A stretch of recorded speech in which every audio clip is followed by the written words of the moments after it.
Hello everybody. आज के session में हम बात करेंगे स्मार्ट सप्लीमेंटेशन के बारे में।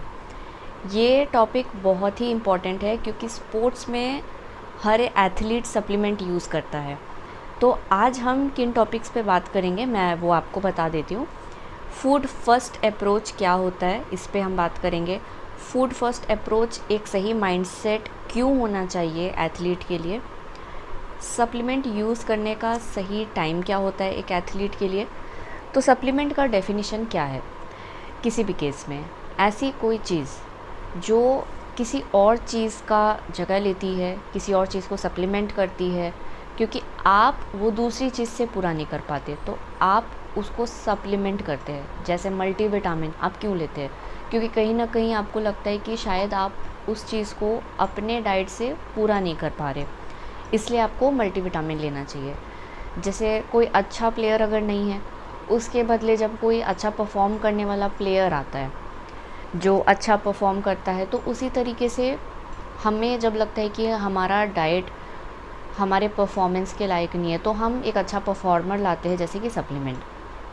लेकिन इस सेशन में जब हम लोग आगे बात करेंगे तो मैं आपको बताऊंगी कि क्यों हमेशा सप्लीमेंट अपने डाइट को रिप्लेस करना सप्लीमेंट से हमेशा क्यों सही नहीं होता है, ये भी हम जानेंगे। तो आइए बात करते हैं फूड फर्स्ट अप्रोच क्या होती है। तो ये वो अप्रोच होती है जहाँ पे हम चूज़ करते हैं कि हमारे डेली का न्यूट्रिएंट रिक्वायरमेंट फूड से मीट हो, ना कि किसी सप्लीमेंट से। क्योंकि सप्लीमेंट एक तरीके का रिप्लेसमेंट होता है, एक तरीके का जुगाड़ होता है तब जब हमारा डाइट उस चीज़ को पूरा नहीं कर पाता।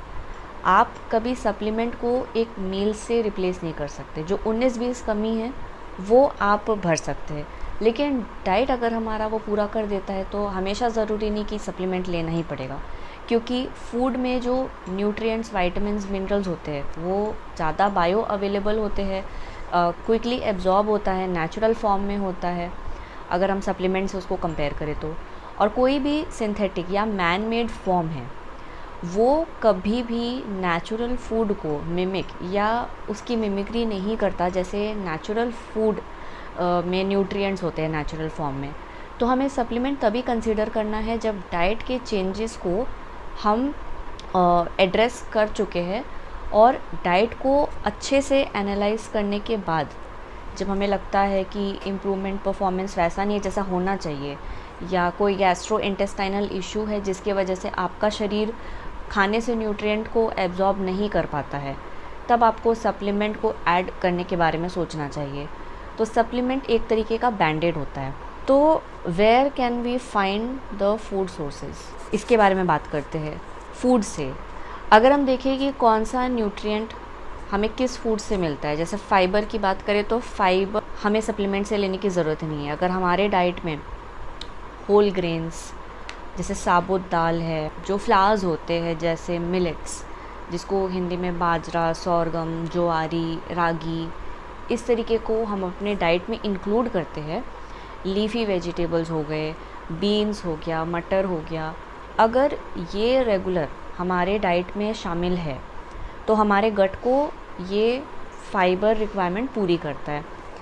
और अगर कार्बोहाइड्रेट की हम बात करें तो कार्बोहाइड्रेट्स आपको भी पता है, होल ग्रेन्स, फ्रूट्स जैसे बनानाज में बहुत होते हैं, कुछ रिफाइंड ग्रेन्स जो क्विक एब्जॉर्बिंग होते हैं जैसे ब्रेड, पास्ता, पोटैटोज़, बनाना, इन सब से हमको कार्बोहाइड्रेट मिलती है। अगर हम विटामिन सी की बात करें तो मेरे पास ऐसे बहुत सारे एथलीट्स हैं जो बताते हैं कि मल्टीविटामिन ले रहे हैं, इम्यूनिटी अच्छी रहे इसलिए vitamin C as a supplement form में लेते हैं, मल्टीविटामिन लेते हैं। तो आप ये जान लीजिए कि ये एक वाटर सॉल्युबल विटामिन है और आपकी बॉडी यूज़ जितना नहीं करती उसे शरीर से बाहर निकाल देगी। एंड विटामिन सी या बी विटामिन इतना मुश्किल नहीं होता हमें फूड से मिलना। अगर आपके डेली का जो नीड है बी एंड सी विटामिन्स का, वो इजीली पूरा हो जाता है, फ्रूट्स एंड वेजिटेबल्स में प्रेजेंट होता है। और वर्ल्ड हेल्थ ऑर्गेनाइजेशन कहती है कि आपको ईट द रेनबो यानी 6 to 7 colours fruits and vegetables मिला के एक दिन में खाना चाहिए।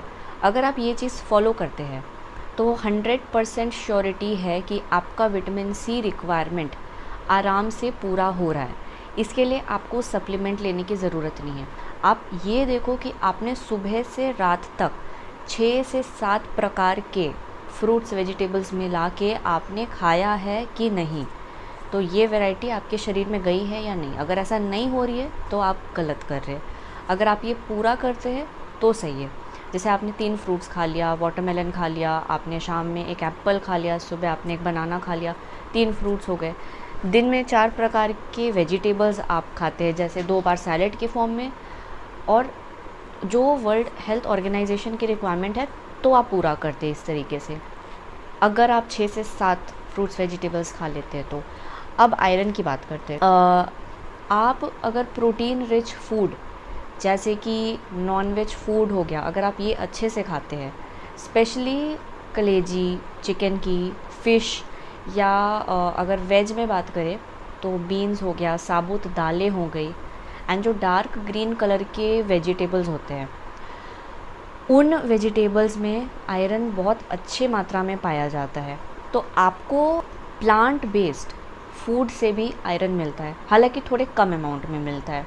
और एक छोटा सा डिफरेंस होता है, जो प्लांट से आयरन मिलता है उसको नॉन हीम कहते हैं, जो एनिमल से आता है उसको हीम आयरन कहते हैं। तो एनिमल फूड से जो आयरन हमको मिलता है वो काफ़ी तेज़ी से हमारे शरीर में एब्जॉर्ब होता है, लेकिन प्लांट बेस्ड सोर्सेज से जो आयरन आता है वो एब्जॉर्ब होने में उसको थोड़ी सी हेल्प चाहिए। तो आप कैसे अपने बॉडी को हेल्प कर सकते हैं? आप उसको कंबाइन कीजिए एक विटामिन सी के सोर्स से। तो विटामिन सी आयरन एब्जॉर्प्शन को, खास करके जो प्लांट फूड से आयरन आता है उसके एब्जॉर्प्शन को एनहेंस करता है विटामिन सी, जब हम कंबाइन करते हैं। इसलिए कहते हैं जब आप बैलेंस डाइट लेते हैं, जैसे फॉर एग्ज़ाम्पल आप कोई साग अगर खाते हैं अपने डाइट में, दाल खाते हैं, तो इन सभी में आयरन तो है। तो आप कैसे हेल्प कर सकते हैं इनके आयरन एब्जॉर्प्शन को अच्छा कैसे कर सकते हैं? आप एक सैलेड ऐड कर सकते हैं, उसमें अच्छे से आप लेमन जूस डाल सकते हैं, या फिर आप आंवला, धनिया, पुदीना की चटनी ऐड कर सकते हैं अपने जो बैलेंस डाइट आपकी जो लंच डिनर की थाली है। तो आप क्या कर रहे हैं? आप विटामिन सी को बढ़ा रहे अपने डाइट में। तो दाल सब्ज़ी में जो आयरन है उसका एब्जॉर्प्शन क्या है, इम्प्रूव हो जाएगा। तो सिंपल सी चीज़ आप देखिए, जब आप एक बैलेंस डाइट खाते हैं तो ऑटोमेटिक चीज़ें होती है, आपको कुछ एक्स्ट्रा एफर्ट करने की ज़रूरत नहीं है। सपोज़ अगर आप नॉन-वेज खाते हो, फ़िश के साथ राइस, आपने एक सिंपल सा सैलेड बना लिया, तो आप विटामिन सी को बढ़ा रहे हो अपने डाइट में। अब कोई वेजिटेरियन है, वो पनीर खा रहा है, तो पनीर में कैल्शियम ज़्यादा होता है, वो आयरन को डिस्टर्ब कर सकता है। उसके साथ कोई वेजिटेबल आप खाते हो, गोभी या बीन्स, उसमें जो थोड़ी बहुत आयरन है, हो सकता है उस पनीर का कैल्शियम उस सब्ज़ी के आयरन को ओवर पावर करे। तो आप कैसे हेल्प कर सकते हो कि वो जो थोड़ा सा आयरन आपको वेज फूड से मिल रहा है वो एब्जॉर्ब हो आपके शरीर में? एज सिंपल एज एक सैलेड बना लीजिए उसमें आप, या फिर एक ग्रीन चटनी आप ऐड कर लीजिए। आपने ज़्यादा एफर्ट भी नहीं लगाया, आपने एक सैलेड बनाना है। तो आयरन की डेफिशिएंसी अगर हम देखें महिलाओं में ज़्यादा कॉमन होती है, क्योंकि एवरी मंथ ब्लड लॉस होता है हर एक फ़ीमेल की बॉडी से। तो एक फ़ीमेल एथलीट एक एक्टिव इंडिविजुअल है, उनके आयरन नॉर्मल किसी फ़ीमेल से ज़्यादा यूज़ होते हैं, क्योंकि वो एक्टिव ज़्यादा है, उनका शरीर ब्लड और आयरन स्टोर्स को ज़्यादा यूज़ कर रहा है ट्रेनिंग के दौरान। इसलिए कई बार फीमेल एथलीट्स में कॉमन है कि उनके पीरियड्स रेगुलर नहीं होते या मिस होते हैं, ब्लड फ्लो कम होता है, उनको वीकनेस महसूस होती है। इन सब का कारण एक ही है कि आपका जो आयरन डाइट से मिलता है वो ठीक से एब्जॉर्ब नहीं होता, क्योंकि आपका डाइट बैलेंस नहीं है, या फिर आपके फूड कॉम्बिनेशन सही नहीं होते जो आयरन एब्जॉर्प्शन को डिस्टर्ब करता है। प्लस आप स्पोर्ट्स में हैं तो आपको इंजरी होती है, इंजरी में ब्लड लॉस होता है, वहाँ पे आपने सपोज़ कोई सर्जरी कराई, बहुत सारे रीज़न है ब्लड लॉस का एक फ़ीमेल में।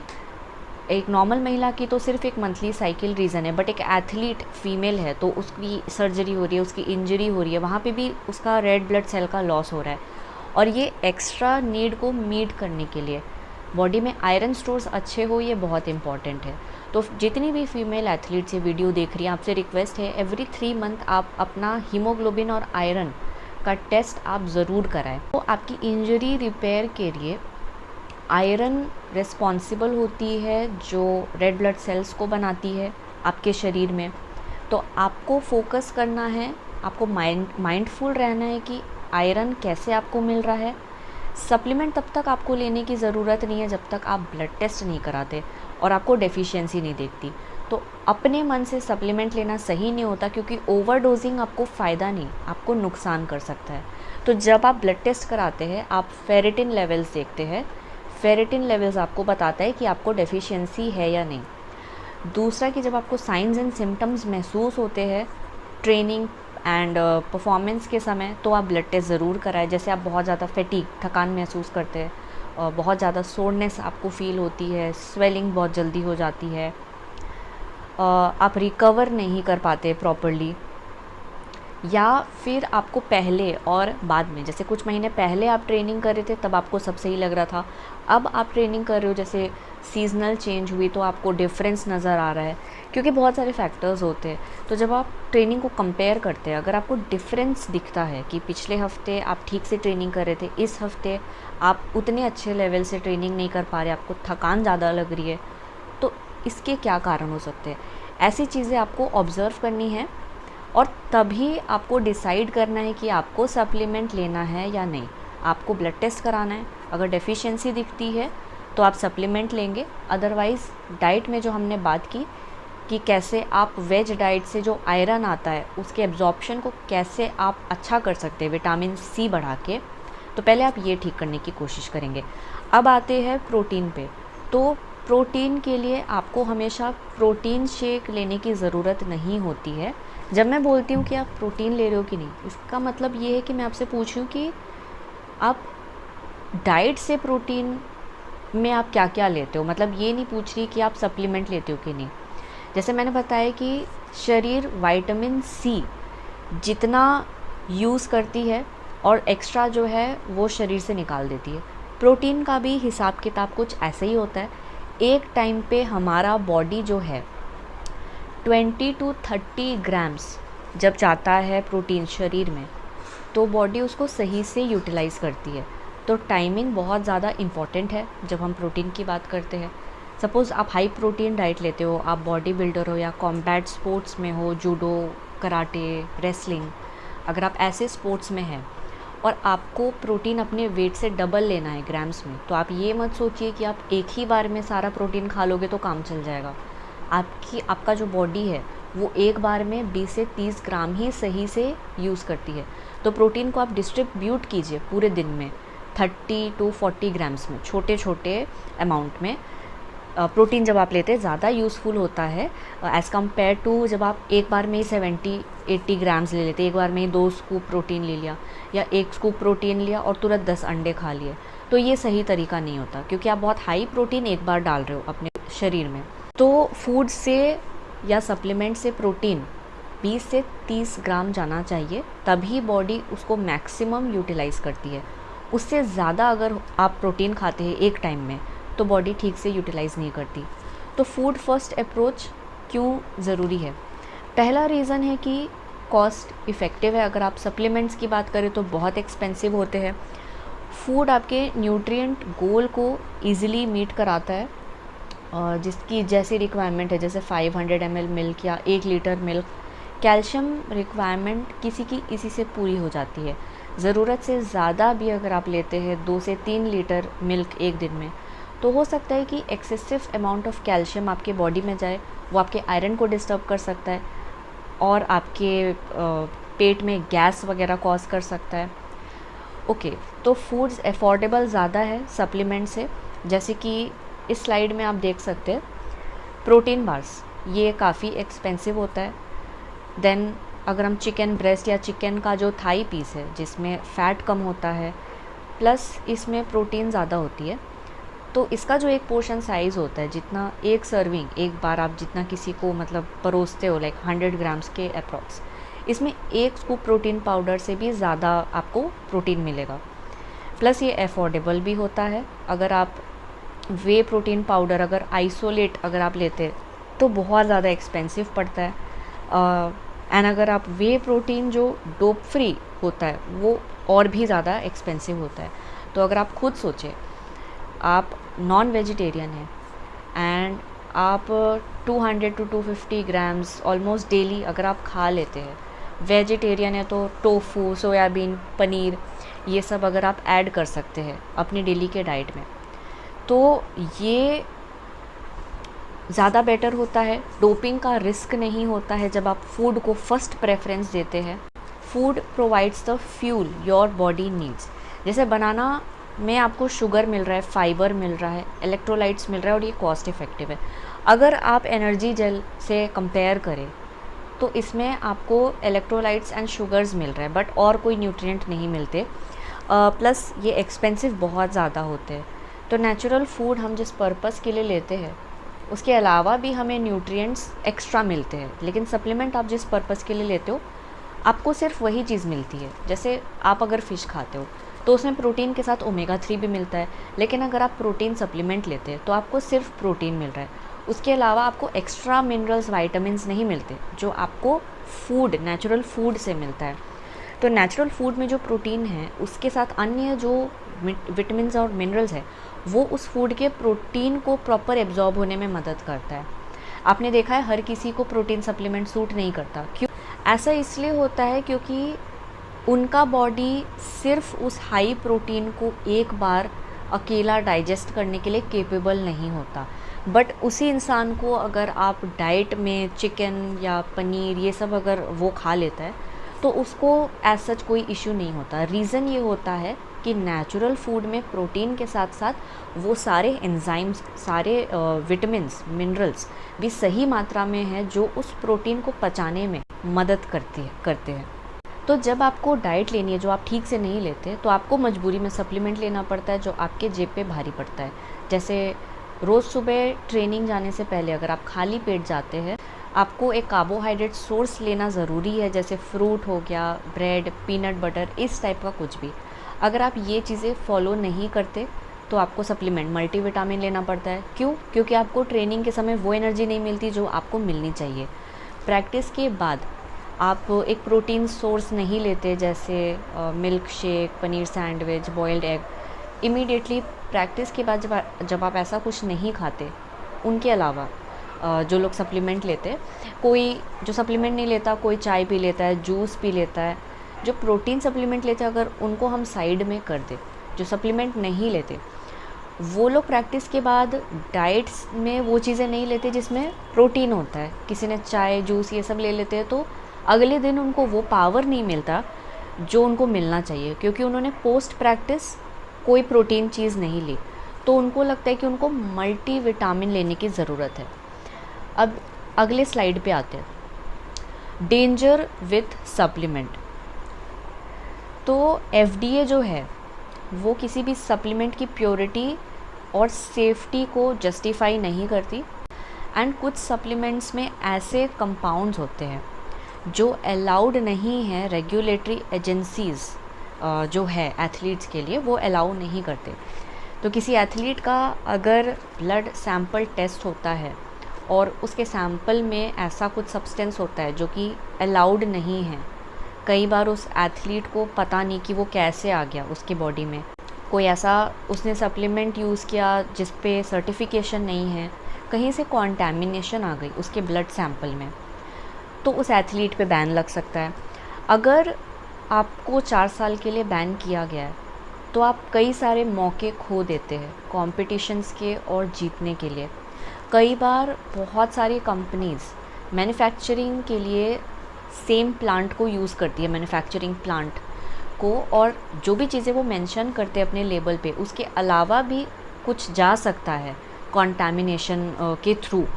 जब 2 अलग अलग brand same manufacturing unit use करते हैं सप्लीमेंट बनाने के लिए, और अगर आप ऐसा कोई सप्लीमेंट यूज़ कर लेते हैं जिसमें जानबूझ के कुछ नहीं डाला गया लेकिन कहीं से कॉन्टैमिनेशन है, तो आपका जो डोप टेस्ट है वो पॉजिटिव आएगा और आपका मेडल वापस लिया जा सकता है, आप पे बैन लगाया जा सकता है।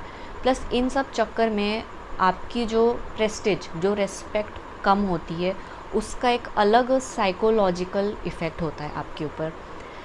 अगर हम सेफ़ चॉइसेस की बात करें तो ये जो सर्टिफिकेशंस आपको दिख रहे हैं ये कहते हैं कि सप्लीमेंट डोप फ्री है, बट फिर भी ये FDA रेगुलेटेड बॉडीज़ नहीं हैं।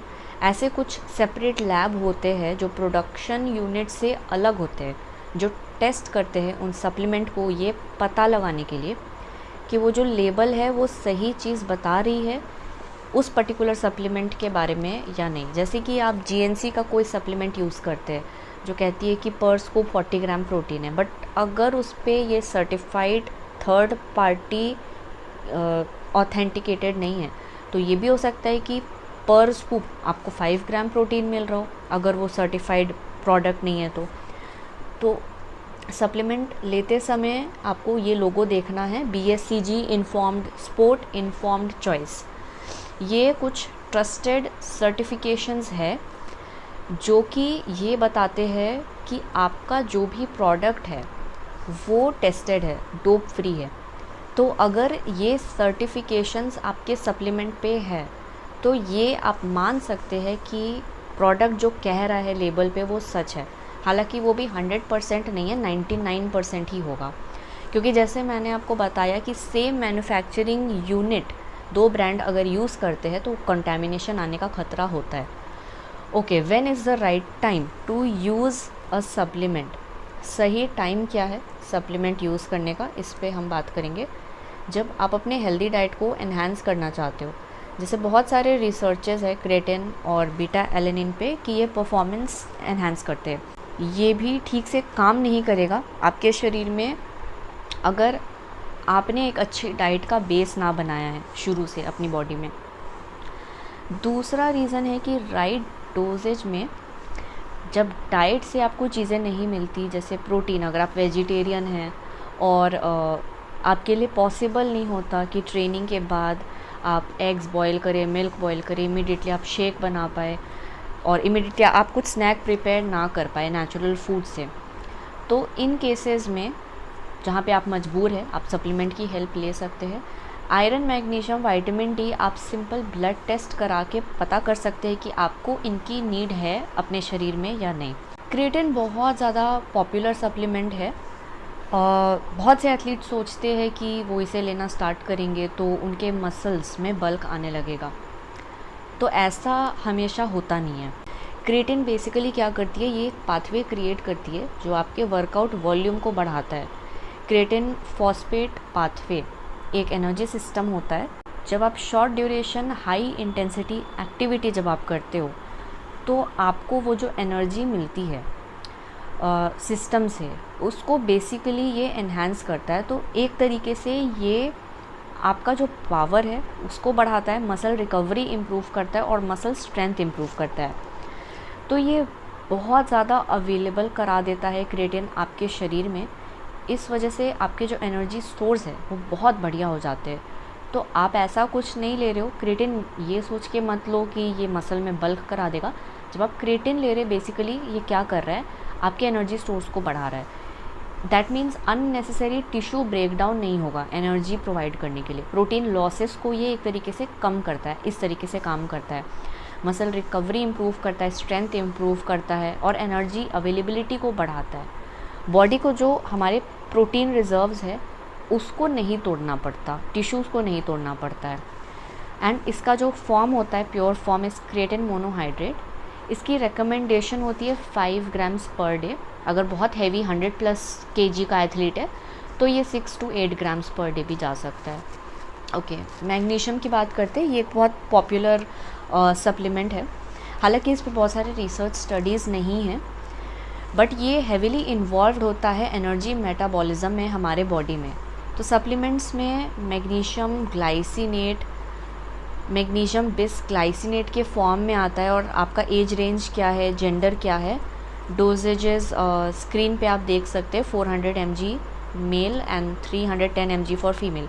बट फिर भी मैं इसको रेकमेंड नहीं करूँगी अनलेस एंड अनटिल कोई सीरियस प्रॉब्लम अगर फेस नहीं करता है। तो एक केस स्टडी डिस्कस करते हैं। एक 17 ईयर ओल्ड फीमेल है, लेथार्जिक फील कर रही है, उसे सांस चढ़ रही है और उसे डिजीनेस है। तो वो डॉक्टर के पास जाती है, उसने कुछ टेस्ट करवाया, उसके आयरन लेवल्स कम है और वो सप्लीमेंट स्टार्ट करना चाहती है।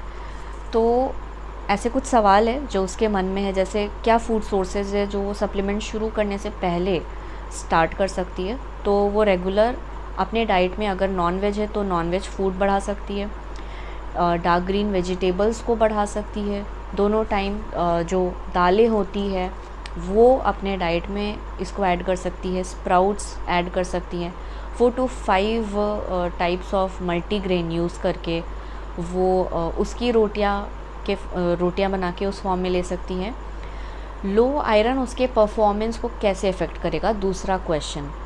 तो ऑलरेडी हमने सवाल में ही पढ़ा है कि शॉर्टनेस ऑफ ब्रेथ है, डिजीनेस है, क्योंकि आयरन रेड ब्लड सेल्स बनाता है एंड वो न्यूट्रिएंट ऑक्सीजन कैरी करता है हर एक पार्ट ऑफ द बॉडी तक।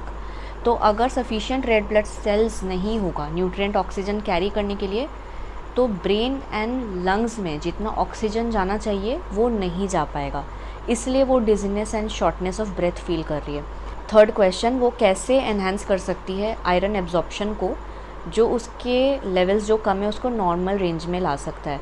वो विटामिन सी को इंक्रीज़ कर सकती है अपने डाइट में, जैसे सिट्रस फ्रूट्स को बढ़ा सकती है, लेमन हो गया, किन्नू, पाइनएप्पल, संतरा, मौसम्बी, इन सब चीज़ों में विटामिन सी ज़्यादा होता है। दोनों टाइम सैलड वो ऐड करे, उसमें लेमन जूस ऐड करके, डार्क ग्रीन लीफी वेजिटेबल के साथ भी वो कोई ग्रीन चटनी जैसे आंवला, धनिया, पुदीना यूज़ करके वो ऐड कर सकती है अपने डाइट में, ताकि उसका आयरन एब्जॉर्प्शन इम्प्रूव हो सके।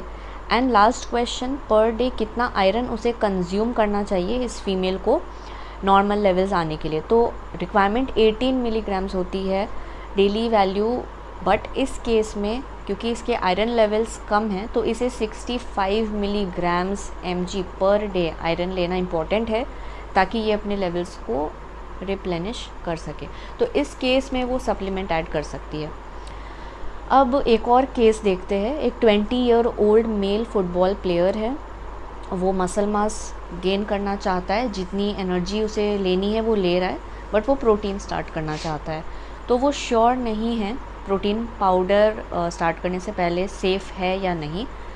तो कुछ सवाल है, क्वेश्चंस जो है कि क्या सोर्सेज है जो वो चेक कर सकता है इंश्योर करने के लिए कि उसका प्रोटीन कोई बैंड सब्सटेंस उसमें है या नहीं। ऐसे क्या, सेकंड क्वेश्चन, क्या फूड सोर्सेज है जिसमें हाई प्रोटीन है जो वो सप्लीमेंट लेने से बढ़ा सकता है। एंड लास्ट क्वेश्चन है कि हम उसे क्या एडवाइस दे सकते हैं in regards to consuming a banned substance, और अगर वो बैंड सब्सटेंस यूज़ करेगा उसके क्या अंजाम हो सकते हैं, तो हम उसको क्या एडवाइस कर सकते हैं। तो फर्स्ट क्वेश्चन के आंसर में जो सर्टिफिकेशंस होते हैं वो चेक करके उसे सप्लीमेंट लेना है, जैसे informed choice, BSCG, informed sports. तो वो श्योर हो सकता है कि उसका सब्सटेंस उसका जो प्रोटीन है वो बैंड सब्सटेंस फ्री है। फूड में अगर वो चाहे तो beans, whole pulses, eggs, non veg, tofu, then soybean, इन सब चीज़ों को वो अपने डाइट में बढ़ा सकता है। इनफैक्ट वेज में पनीर, छाछ, इन सब में भी गुड क्वालिटी प्रोटीन होती है जो ज़्यादा जल्दी एब्जॉर्ब होती है, जो हमारे पीली दाल से we can say high biological value proteins होते हैं। और लास्ट क्वेश्चन, बैंड सब्सटेंस अगर वो यूज़ करते हुए पकड़ा जाता है तो क्या अंजाम हो सकता है। एक तो शरीर के लिए अच्छा नहीं होगा क्योंकि वो क्या सब्सटेंस है हमें नहीं पता, कंटामिनेशन में वो मेटाबॉलिज्म को डिस्टर्ब कर सकता है, आपके हार्मोन्स को डिस्टर्ब कर सकता है। कॉन्सिक्वेंसेस में क्या होता है कि अगर आप पे बैन लगती है तो 4 साल से लेके लाइफ टाइम तक का बैन लग सकता है, और आप मौके बहुत सारे खो देते हैं, और आप वापस जब आना चाहेंगे उस लेवल पे जिस पे आप थे, बहुत मुश्किल होती है आपको उस लेवल पे आने पे। आपको टीम से बाहर निकाला जा सकता है, प्लस आप जो रिस्पेक्ट खोते हैं वो आप इतने मेहनत से गेन करते हैं। तो सबसे अच्छा ये होता है कि आप वो सप्लीमेंट यूज़ करें जिस पे सर्टिफिकेशन हो, डोप फ्री। अब बात करते हैं एक्शन स्टेप्स एंड रिव्यू। तो हमने बात की फूड फर्स्ट पॉलिसी की, कि क्या ये न्यूट्रिएंट हमें अपने डाइट से मिल सकता है। दूसरा, NSF इन्फॉर्म्ड स्पोर्ट सर्टिफिकेशंस आपको चेक करना है अपने सप्लीमेंट पे। एंड ऑलरेडी आपकी जो हेल्दी डाइट है उससे आपको एनहांस करना है। जैसे आयरन और विटामिन सी का रिलेशन हमने उस पर बात किया, उस पर आपको वर्क करना है। तो कुछ क्वेश्चंस की बात करते हैं, क्यों हमें अपनी बॉडी को नरिश करना चाहिए कोई सप्लीमेंट यूज़ करने से पहले? क्योंकि नेचुरल फॉर्म हमेशा बेटर होती है, रिस्क कम होता है। नेक्स्ट क्वेश्चन, क्या डेंजर्स होते हैं डिफरेंट फॉर्म्स ऑफ सप्लीमेंट से? आपकी बॉडी कैसे रिएक्ट करेगी, वो अनसेफ हो सकता है। और ये कब, थर्ड क्वेश्चन, सप्लीमेंट लेना कब शुरू करना चाहिए?